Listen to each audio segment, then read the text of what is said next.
Hello everyone.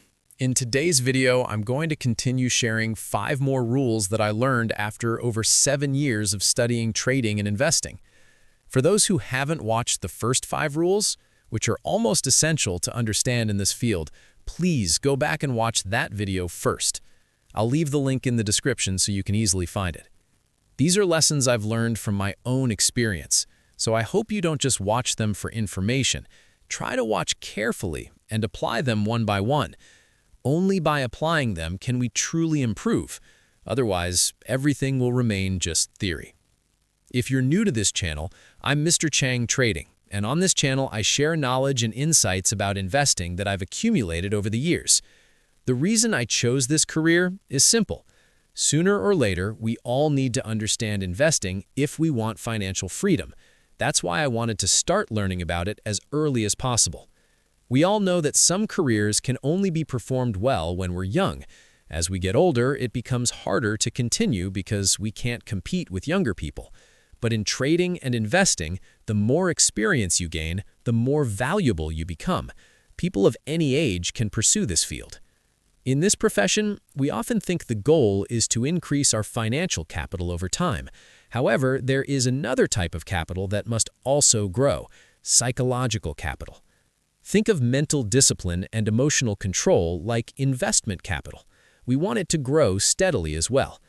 In reality, controlling psychology means being as comfortable as possible while trading and investing. If we feel stressed, anxious, or negative, it will affect our psychological capital. Everything can be visualized like a chart. Ideally, both our financial capital and psychological capital should grow steadily. But imagine one day you experience a losing streak. Your psychological capital drops, you become afraid, and try to recover losses by entering more trades. Because you trade more, the quality of your trades decreases, leading to more losses. This creates even more fear.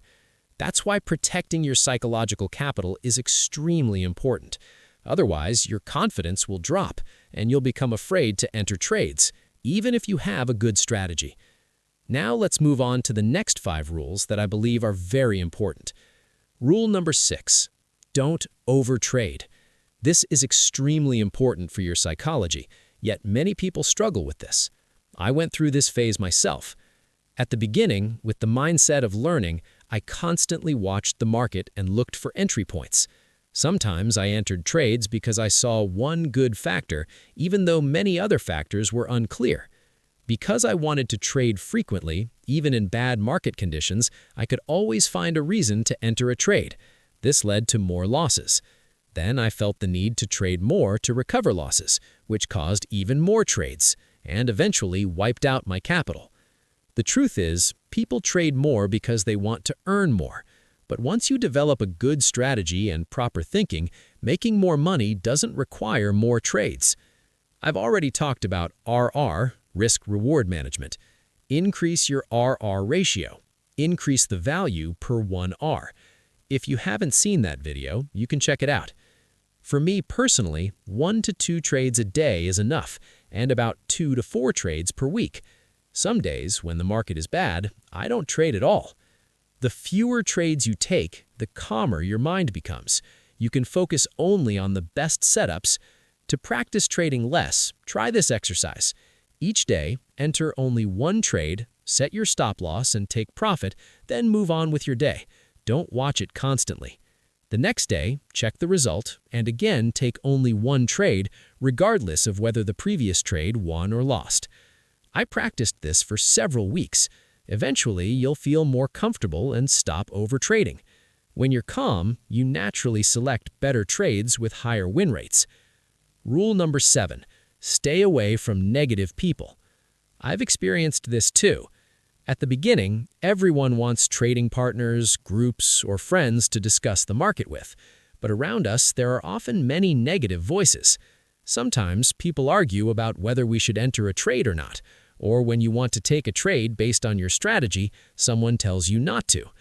Later I realized no one is completely right or wrong. Everyone has different perspectives, strategies, and win rates. In a single trade, we can't know the outcome in advance. That's why arguing about it is meaningless. Instead, focus on asking yourself, did I follow my own rules? You might also hear people say trading is just gambling. I don't argue with them because they don't understand my strategy, risk management, or the statistics behind my system. If a method has been tested over a long period of time, it actually has more evidence than many other decisions people don't consider gambling, like buying land or opening a business. In any field, it looks like gambling if you don't truly understand it. But if you have knowledge and preparation, even something risky can become a form of investing. Rule number 8. Don't be ashamed of mistakes. Be ashamed only if you repeat the same mistake many times. During the learning process, we often know the right thing to do, but still fail to do it. For example, we know we shouldn't overtrade, but we still do it and lose money. Then we blame ourselves and think we're not good enough. In reality, making mistakes is part of learning. Mistakes show us what needs to be fixed. It's actually more dangerous for beginners who enter during a bull market. They make easy profits at first and believe it's simple. They invest more and more money until one big mistake wipes out everything. If we make mistakes early while trading with small capital, the losses are manageable and the lessons are valuable. So mistakes are not a problem. They are part of the process. Just don't blame yourself, treat them as normal, and find ways to avoid repeating them. The real problem is when someone refuses to review their mistakes and keeps repeating them. Rule number 9. Don't put too much faith in one trade. This happens very often with new traders. After learning a strategy, they become extremely confident and believe the next trade will definitely win. Sometimes they even say they are certain the market will go up or down. Because of this confidence, they increase their position size. But if the trade loses, the disappointment and fear become much bigger.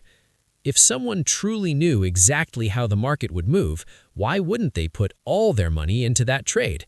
The truth is, no one knows.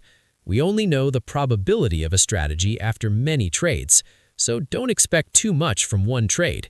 Just follow your system and let probability do the rest. Rule number 10. Not trading is also a good decision. Sometimes the best trade is no trade. If the market doesn't show a clear signal or the conditions aren't good, why force yourself to take a low-quality trade just because you want action? There are days when I don't take any trades at all. Forcing bad trades only increases the chances of losing money and creates stress and negative emotions. And that, again, damages your psychological capital. These are the rules I wanted to share with you, based on my own experience. When we follow these rules, our psychological capital grows.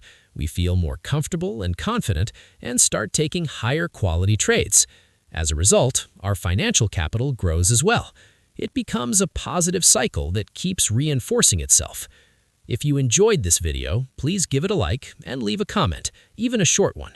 It really motivates me to keep sharing more content. Thank you for watching, and see you in the next video.